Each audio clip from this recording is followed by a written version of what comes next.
I have no idea. So what we need to do just before we get started, if you can all please turn your videos off. So the bottom left-hand corner of the screen, stop video, and then turn your mics off. So just mute your mics.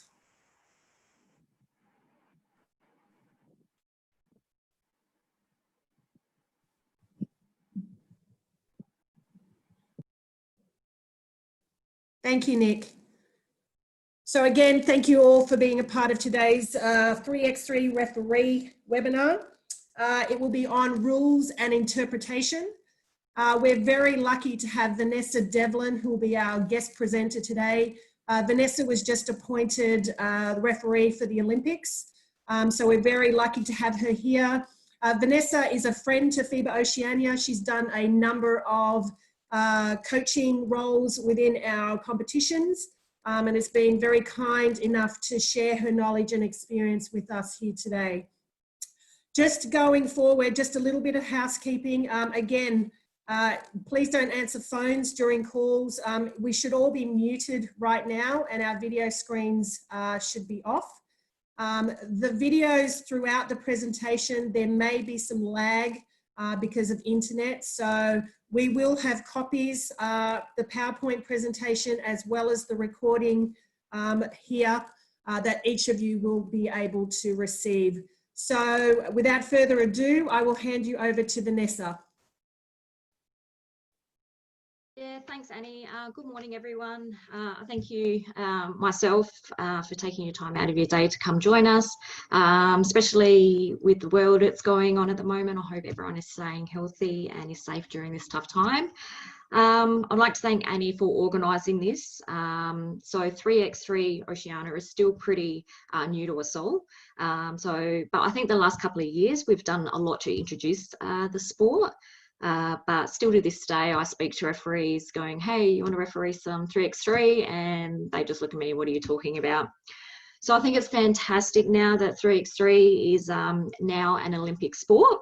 And thankfully, as Annie said, I have been asked to go. So very excited about that. It's just a bit bittersweet at the moment, as now have to wait another year, but at least that's something, you know, I especially have something to look forward to, which is great. So just a bit about myself, for those who don't know me, my name is Vanessa Devlin. I'm based in Adelaide, Australia. I have been probably reffing 3x3 for the last 5 years. I do have a 5-on-5 officiating background, but probably the last 3 years, I've been really focusing on my 3x3. I have a lot of experience. I've been lucky enough to being able to travel to different countries and referee at world tours, world championships. And it's been great not only for me to referee over there, but to learn from other referees and coaches and players. So if you do have any questions, it doesn't have to be today, even if it's in the next couple of weeks, feel free to contact me at any time. I may not get back to you straight away, but I'll definitely want to put the 3x3 sport out there as much as possible. So like Annie said, I'm going to break this up into 2 modules. Sorry, can I just jump in just a bit? Sorry, I forgot to mention 4 questions. Down the bottom is a chat. If you can all send the questions through to me directly, what we'll do is at the end of Vanessa's presentation, we will answer those questions. So send them directly through to me and they'll be sorted. Sorry, thanks, Vanessa. No, all good. So yeah, it is going to be broken up into 2 modules today. So today we're going to focus on a lot of the technical aspects of 3x3. And next week we'll go through more foul selection and the physicality, as that's probably the bigger area that differs from 5-on-5 basketball.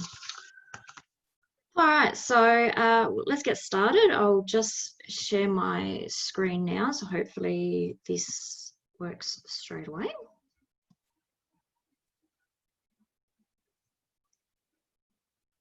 Annie, can you just confirm that you've at least come up on your end?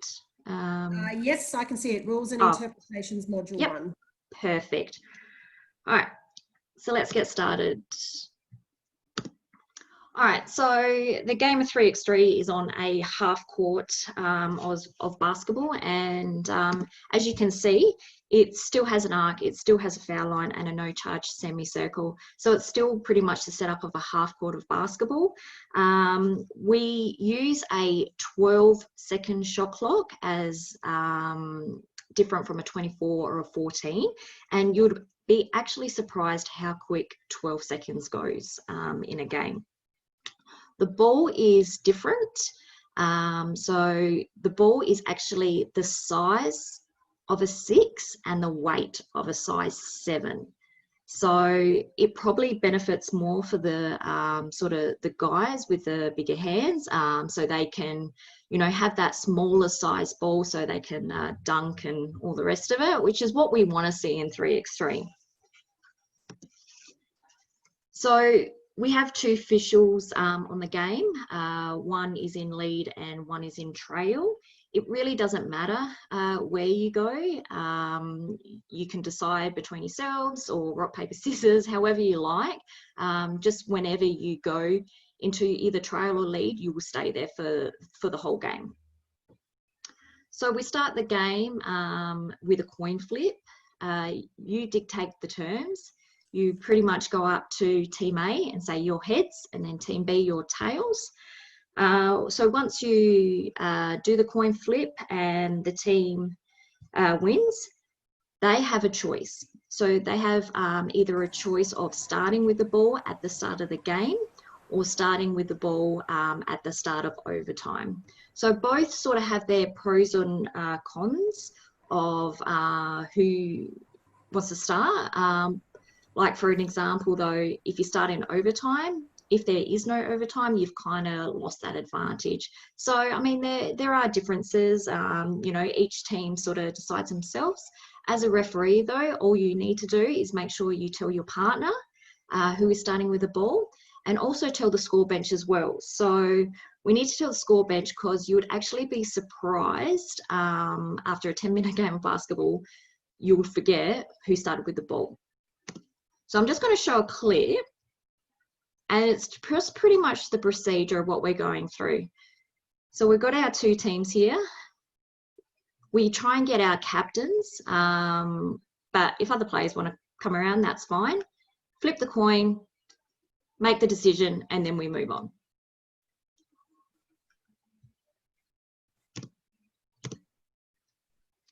Okay, so the game consists of 4 players, 3 to start off with and 1 substitution. However, they can start with 3. They cannot start with 2. So if they start with 3 players at the start of the game and then that one gets injured, they can continue to play with 2. However, the next game, if they can't stay with 3, unfortunately, they've got to forfeit the game. Substitutions can enter at any dead ball period. They don't have to go through the referee, so they don't have to ask for a sub. They can just do it themselves with the dead ball period.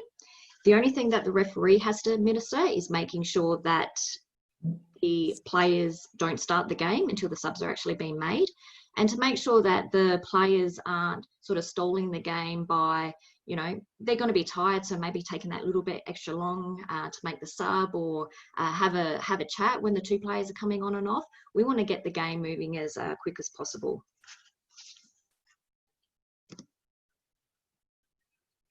So there is 1 timeout per team, and just like a substitute, they can call it at any dead ball period. The substitutes last for, the timeouts last for 30 seconds. So that's pretty much enough time for the 2 referees to come together, have a quick chat. Everything okay? Yep. All right, let's get them in. So within the 20-second mark, we start getting the teams in so we can start the game going again. In a TV game, they get an extra 2 timeouts. They're called TV timeouts. So the first timeout is called at the first dead ball at 6:59, and the second one is the second dead ball at 3:59. So they've got those 2 additional timeouts as well as their own timeout.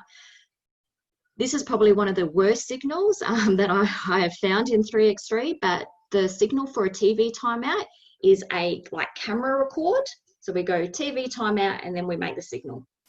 Can't stand it, but it is what it is. So if we have to call a TV timeout, we do.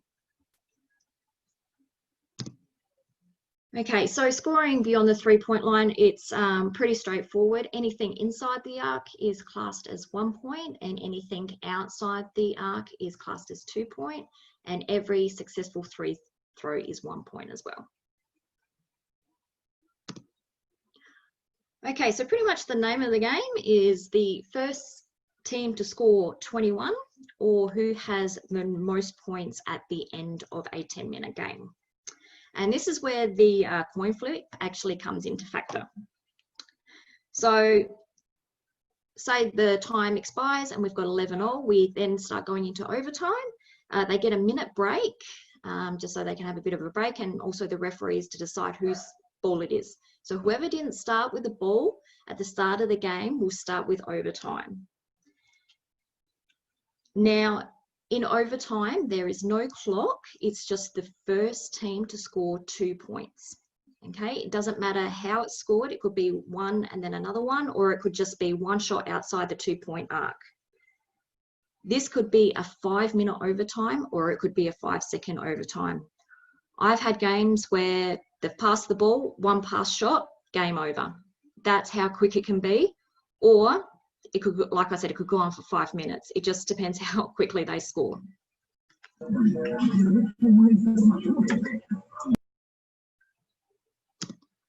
Okay, so out of bounds, of course, we have no really direction of play because we're not on that full court. Okay, so what we do is, because they're changing ways each time, if the ball goes out of court and it's going back to the offensive team, we point towards the baseline to say that it's an offensive ball. Of course, the shot clock doesn't get reset. If it is a turnover and it goes to the defense, we then point to the line opposite the basket, okay, where the check ball will happen. Any out of bounds will result in a check ball, okay, and which is at the top of the key.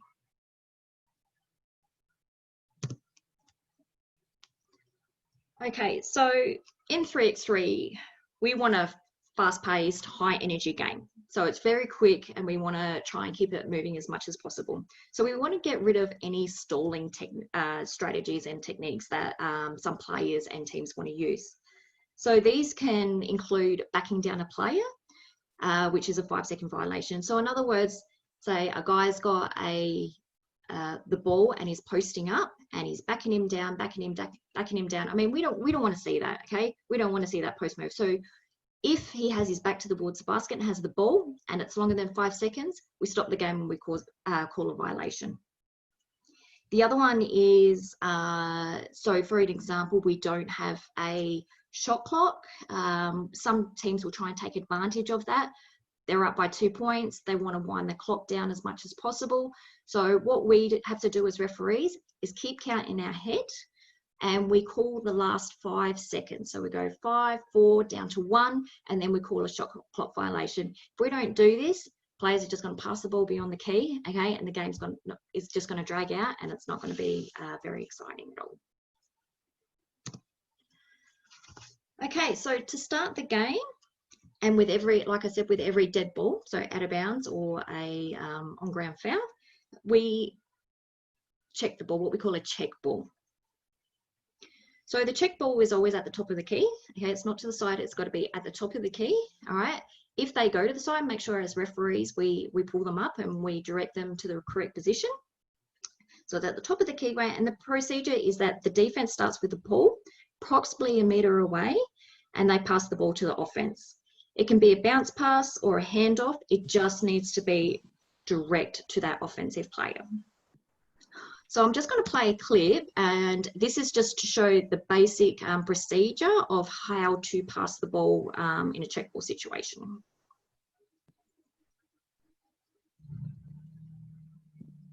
So ball starts with defense and he just bounce passes it through. The next one is, once again, just hands off.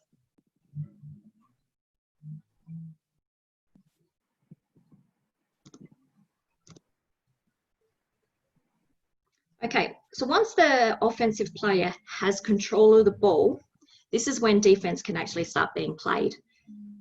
If offense has not gained possession and defense tries to steal or swipe the ball, okay, this is a game delay warning. So you'll get some cheeky players that will try and be really quick so they can get that quick steal. That's not allowed. Offense actually has to have clear possession, okay, 2 hands on the ball. Some people have bigger hands and can actually do it with 1 hand, but they actually have to have control of that ball before defense is being played. All right. A warning is also made, okay, not only swiping the ball, but if it's a bad pass. Sometimes that players get angry and they'll sort of throw it at them hard or throw it at their feet. As referees, we've got to pull this up straight away, okay, and it's a warning. And if they've already had a warning for a game delay, it's a technical foul. So just in this clip that I'm going to show you now, it's going to be a situation where defense has passed the ball to offense and has not given him enough time to actually gain possession and swipes at the ball.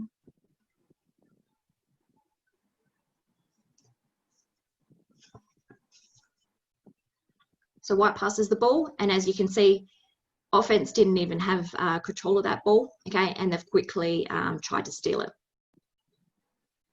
Okay, so the referee is correct in actually stopping the game and giving them a warning for that. See it one more time. Easy.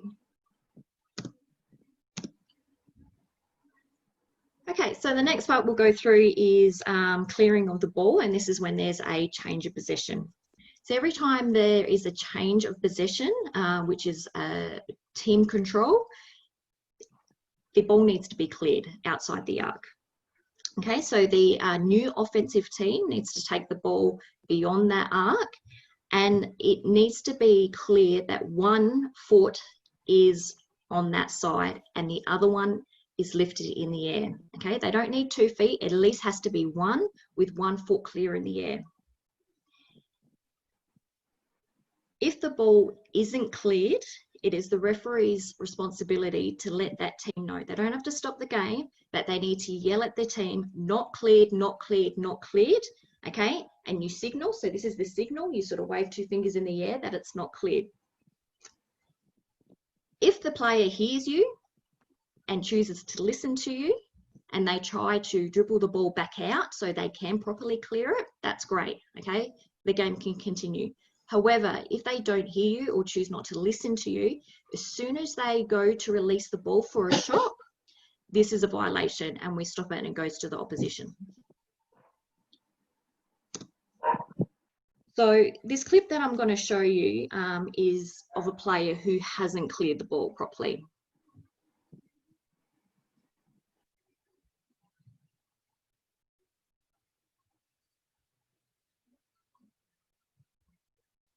So we're looking at the black team player, okay? He receives the ball. His first foot is inside the line and his second foot is outside, but he does not lift that first foot. Okay, so that's good of the referee. And as you can see, it's very quick as well. So we just have to make sure that we are correct in making sure that that team hasn't cleared the ball.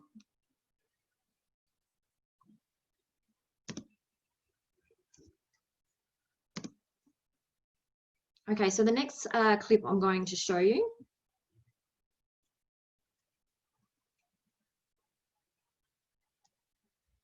Okay, so we have to be very aware of change of possession, and sometimes change of possession goes very quick.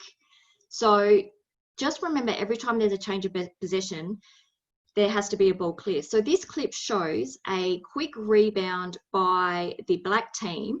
He loses control and is falling out of court, but he actually does gain possession of the ball. So let's have a look through it.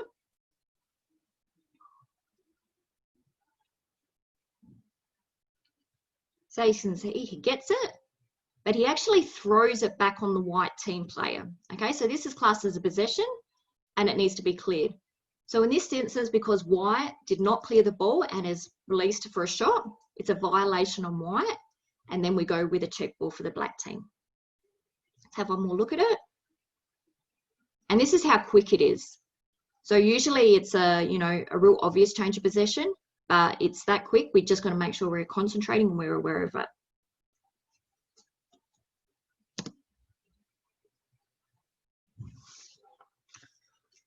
Okay, so we're just going to go through how the ball is being played after a successful basket.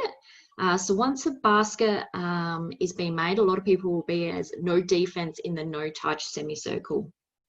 Okay, so the new offensive team gets a rebound. The new defensive team cannot play defense in that no touch semicircle. If they do play defense in that no touch semicircle, this is a violation. Okay, first is a warning as a game delay, and then the second one will be a technical foul. To make things easier now, in the past, what we used to do is we used to have a warning for the game delay for a check ball, and we used to have a warning for game delay for the no charge semicircle. Now it's just one game delay in general.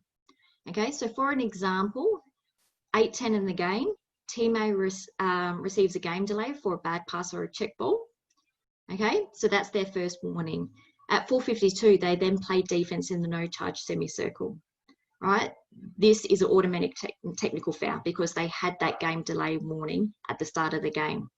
So this is where it's important as well to make sure we tell our partners when there is a game delay situation, because if they're not aware, they're going to give them another warning, and this is where things starts getting a bit confusing. So if we're both on the same page, and this is what you can discuss during timeouts, okay, they've got a warning. Next one's going to be a technical foul.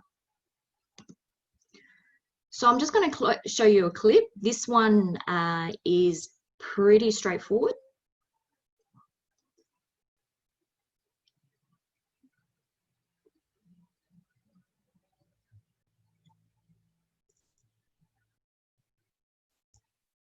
So Thailand, I think it is, goes to the basket and blue team rebounds the ball. And as you can see, 15 yellow is playing defense inside that no touch semicircle. All right, so we'll just have another look at it again.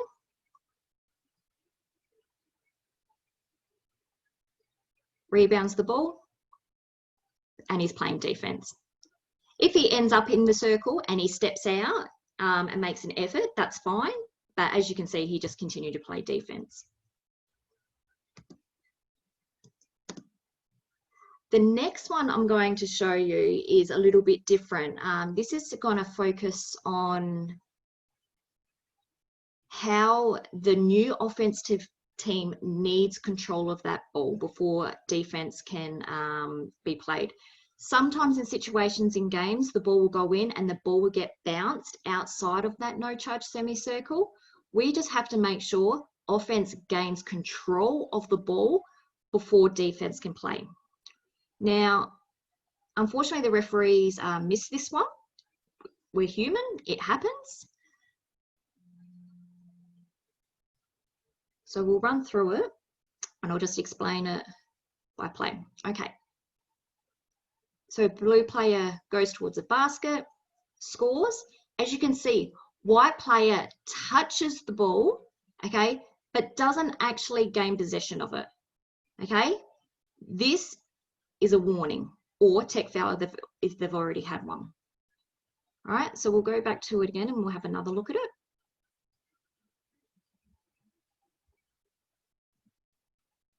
Goes towards the basket, scores, just touches the ball, and as you can see, the blue team have stolen the ball, okay? It's not allowed, okay? White actually had to gain possession, okay? Get outside that semicircle, and then it's fair game.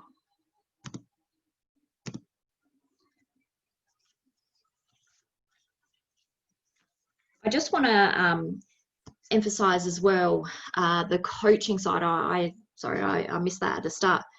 So there is to be no coaching in 3x3, okay? No coaching at all, okay?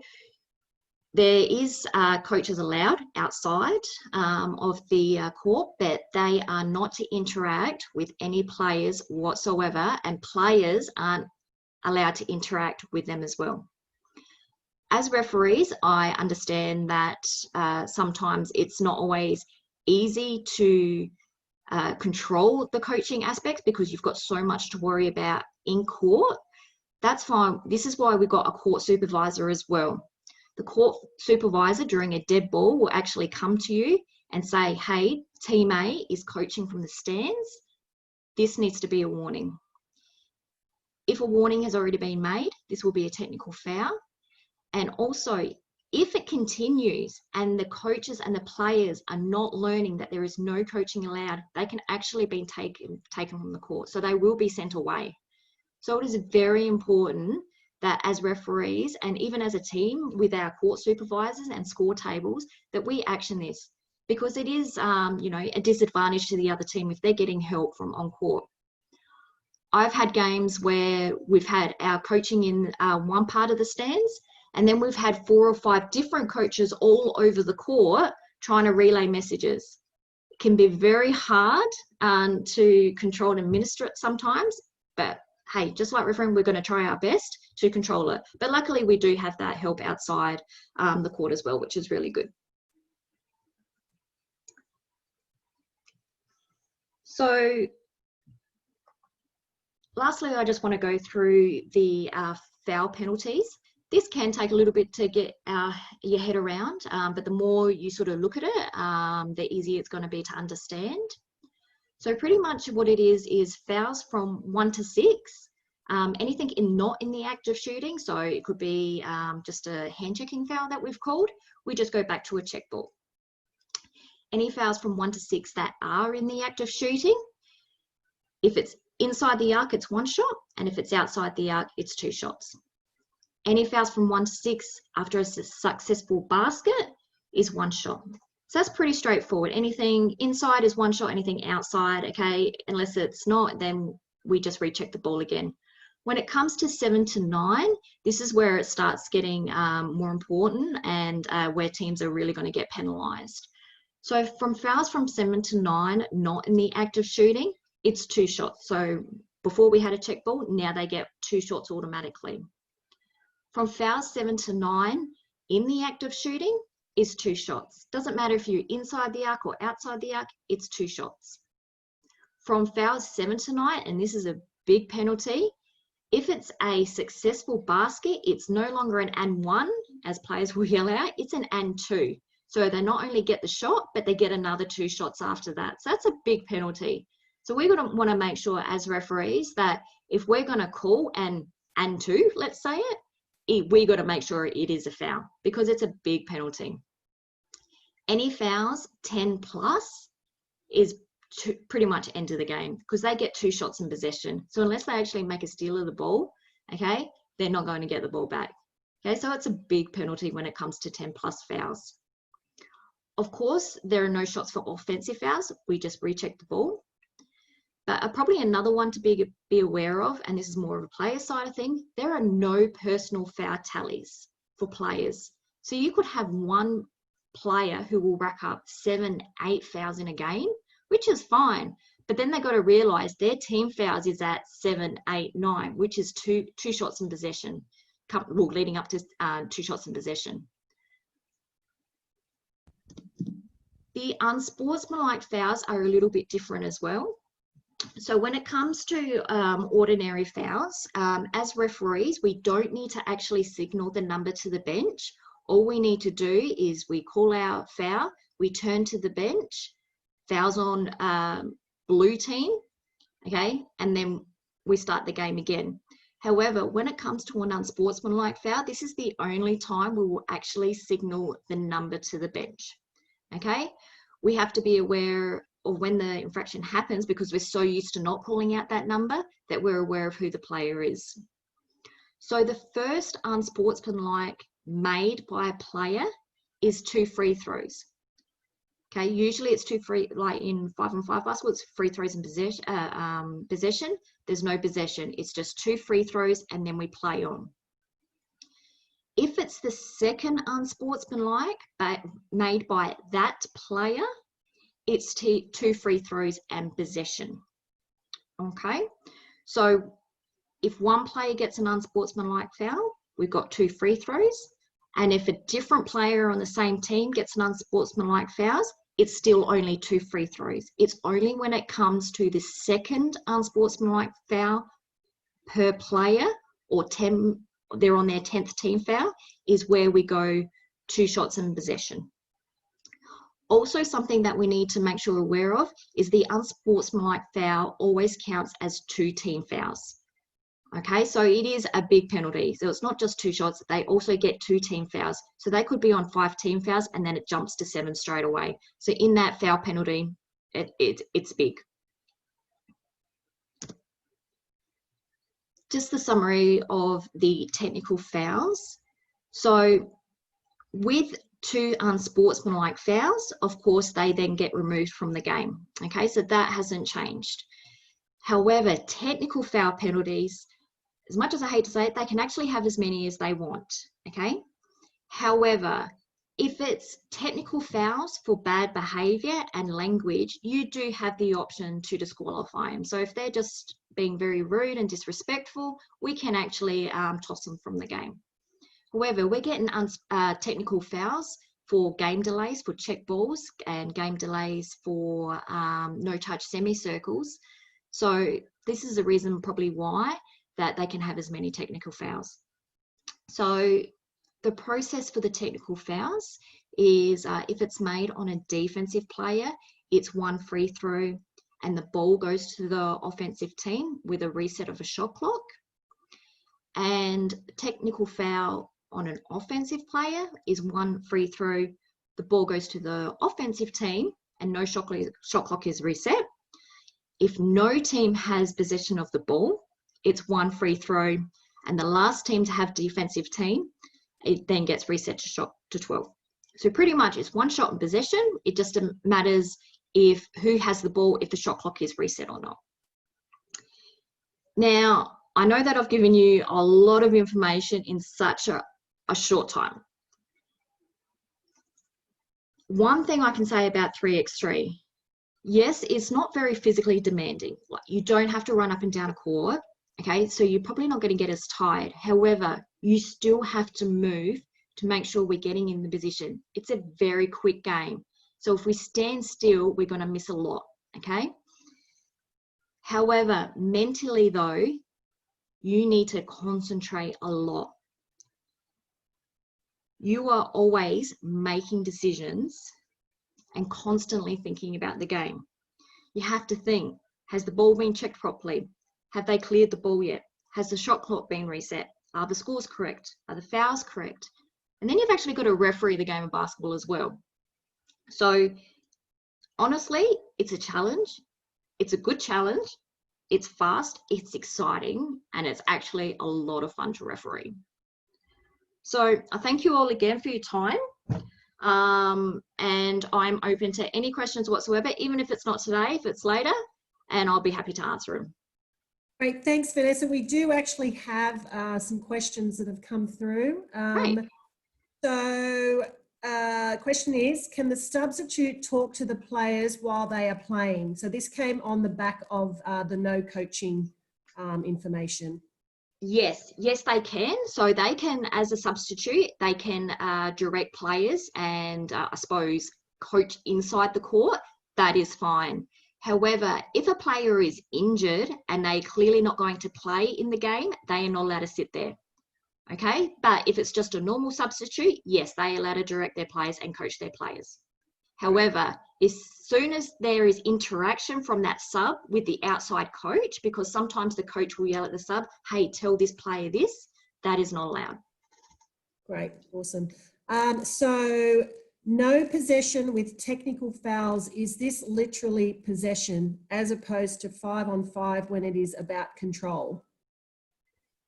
Can you go through that one again? Sorry. Yeah. So this is from Melanie. So Melanie, I'm just going to read what you wrote.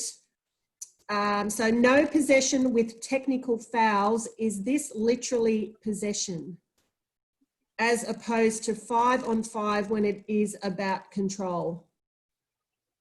So I think, and I could be wrong with understanding this question. So if nobody has possession of the ball, who the ball goes to, is that what that's sort of the lines I'm going by?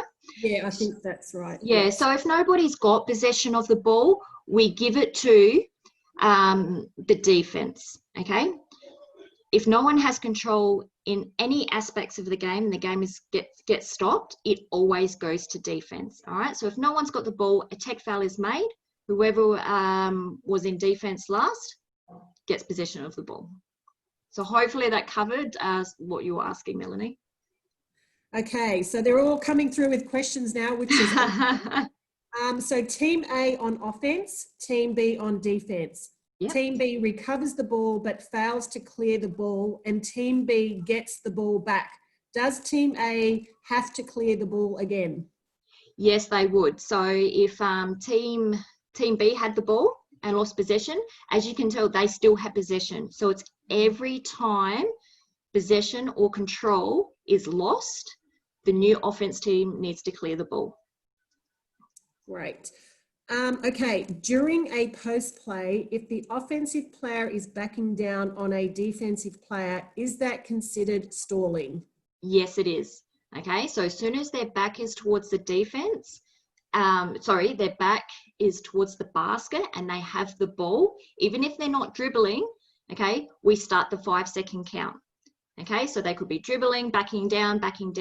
As soon as it's 5 seconds, it's a violation. Right. Okay. Okay. What about jump ball call? Does the ball still go to the defense? Yes, very good question. I know I did have that on my notes and I did realize I missed that part. So with jump balls, it will always go to the defense. Okay, so one thing we've got to keep in mind with jump balls as well is, once again, who has possession. So it could be as clear as players dribbling the ball, then there's a jump ball, we give it to defense. But there are situations where a shot for goal will go up, okay? Defense grabs the ball, they may only have possession for 2 seconds, and then there's a jump ball. It goes to the defense. So even though they only had it for that 2 seconds, okay, it's still a turnover. So jump balls always go to the defense. Great. Okay, that's it. I love the interaction, everyone. This is what it's all about. Okay, we've got another question that's quickly come through. Sure. Is there any specific rules on on-ball screens during the check ball? Yes, there is, but we will go through the screening in the next module. Okay. All right. So, yep. So, Ari, we will be taking care of that in the next module next week. Again, thank you, everyone. That's what these modules are all about. These webinars are about asking questions. So thank you very much. The second part of Vanessa's presentation will be on foul selection and physicality. So that will be next Thursday, April 9th at 11 a.m. Brisbane time. So if you haven't sent me the details that you want to participate in that, please email me, and we'll look forward to seeing you all then. Thank you very much, everyone. Thank you, Vanessa. We appreciate your time today. Not at all. Thank you, everyone.